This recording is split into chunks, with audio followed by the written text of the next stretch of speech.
escolhas. A gente aprende muito cedo a fazer não com a cabeça e dizer, eu quero. Entre 2 e 3 meses de idade, um bebê já aprende diferentes tipos de choros para dizer para a mãe o que ele quer e o que ele não quer. E, a partir daí, fica impossível a gente classificar escolhas como fáceis ou difíceis, porque elas são absolutamente individuais. Na verdade, a importância de uma escolha não tem relação necessariamente com a relevância dos fatores. Ela tem mais a ver com o impacto que ela causa na sua vida e com o seu medo de perder do que com o impacto no todo. Muitas vezes é muito mais complicado você escolher um presente para um namorado do que você escolher um candidato para a presidência, por exemplo. A primeira escolha que a gente sofre na nossa vida não é escolhida por nós. O seu nome é a combinação de 2 ou mais vidas, repertórios e vontades e gostos com uma pitada de azar. Essas aí são escolhas ótimas da minha família, e eu termino com a rainha da Suécia, que não é da minha família, mas a minha xará. Então, vocês estão vendo o horror da coisa. Falando em nomes, todas as suas escolhas vão impactar de alguma forma a sua vida. O princípio da incerteza de Heisenberg afirma que só de você observar uma propriedade de uma partícula, você altera outra. Ou seja, uma escolha que você faz altera algo que não foi escolhido. Parece dramático, mas algumas escolhas da nossa vida não são dramáticas assim. Quando eu tinha 8 anos de idade, eu participei de um amigo secreto diferente na escola. Todo mundo levava o seu presente embrulhado e ficava numa roda. A professora sorteava um nome e você ia lá e escolhia um embrulho qualquer. Acontece que um tal de Flávio levou o presente dele desembrulhado e era um Garfield enorme de pelúcia. Eu sempre fui fã de muitos personagens, mas eu não conhecia o Garfield e eu não gostava de bicho de pelúcia. Então eu estava focada nos outros presentes da roda. Acontece que a maioria das meninas da sala queria o Garfield. Todas ficaram em volta do Flávio, querendo e miando para ele, queriam porque queriam aquele bicho. E aí, por um azar, eu fui a primeira a ser escolhida. Adivinha o que eu escolhi? O Garfield. Aí vocês me perguntam, por quê? Por nada, para vencer, para me sentir poderosa, porque eu queria rir por último, por vingança, sei lá, qualquer coisa. Eu era uma CDF de óculos e sofria muito bullying na escola, então aquela foi minha desforra. Eu falei, agora é comigo, eu saí ganhando. No final das contas, essa escolha não impacta tanto a nossa vida e no final só sobrou um bichinho de pelúcia guardado na minha casa. Com o decorrer dos anos, eu acabei trabalhando essa minha escolha para que a minha motivação para escolher coisas na vida não fosse baseada naquela sensação boa de vingança, sensação boa de vitória. Não pode ser isso, porque a gente, principalmente mulheres, tem muitas escolhas importantes a fazerem na vida. Uma das mais importantes é o casal comprar uma bicicleta. Importantes porque a sociedade pede isso, pede que você escolha isso.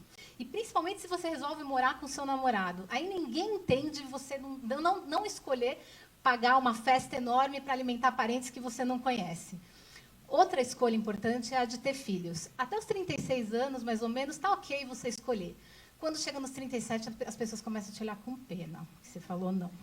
Aí, das desculpas que você tem, ainda não, estou focando no trabalho, você começa a ser um pouco mais agressivo e dizer coisas do tipo, eu não posso, eu nasci com um problema. Aí você deixa todo mundo constrangido. Ou você fala assim, não gosto de criança. Aí você corta a relação de uma vez com todo mundo. Eu acho que essa é uma das escolhas mais difíceis porque ela tem a pressão do tempo também, né? Não só do tempo, como de ser definitiva. E é horrível você escolher uma coisa e não poder mudar de ideia. No caso, a adoção é minha opção porque é uma opção que pode levar, tem flexibilidade de tempo e só me faz treinar para ser uma velhinha com pique, porque isso não muda, né? Para você ter uma criança tem que ter pique.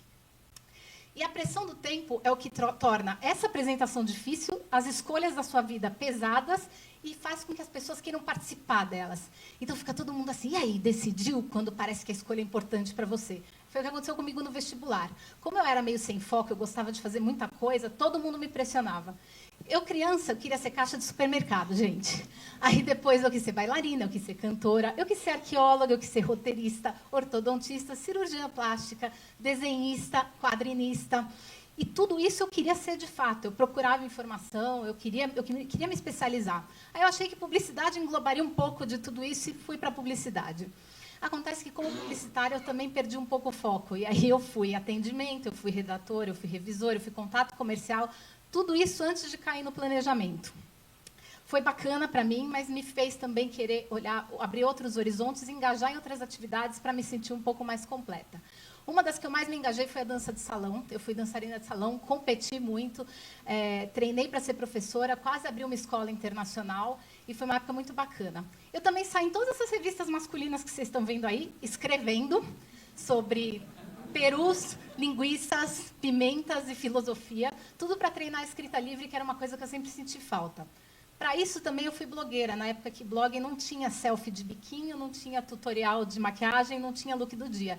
Tinha textos bacanas e tinha listas de qualquer coisa que pudesse ser listada. Com o Morfina, a gente até lançou um livro, que foi bem legal. Escolhi não ser mais blogueira na época errada, porque se eu tivesse escolhido ser blogueira, hoje eu provavelmente estava rica e fazendo outra coisa da minha vida. Já escolhi mudar de país para ir atrás do namorado. Na verdade, ir atrás do namorado foi minha muleta. Eu acho que está tudo bem escolhas terem muletas de vez em quando. A gente precisa delas. Escolher mudar de país é uma escolha que eu recomendo para todo mundo, porque te abre a porta para culturas novas e novas possibilidades de escolha, o que sempre são transformadoras.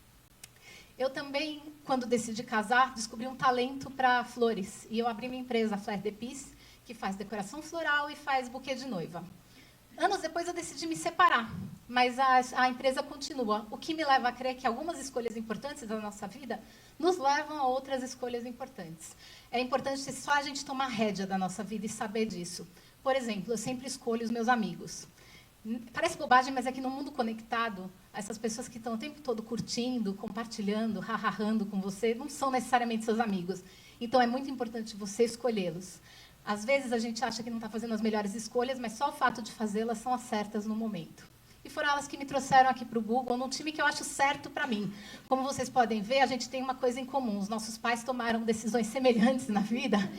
E aí faz com que eu me sinta em casa, no fim das contas, com todos esses nomes que também são reflexo dessa combinação estranha e essa pitada de azar que eles todos tiveram.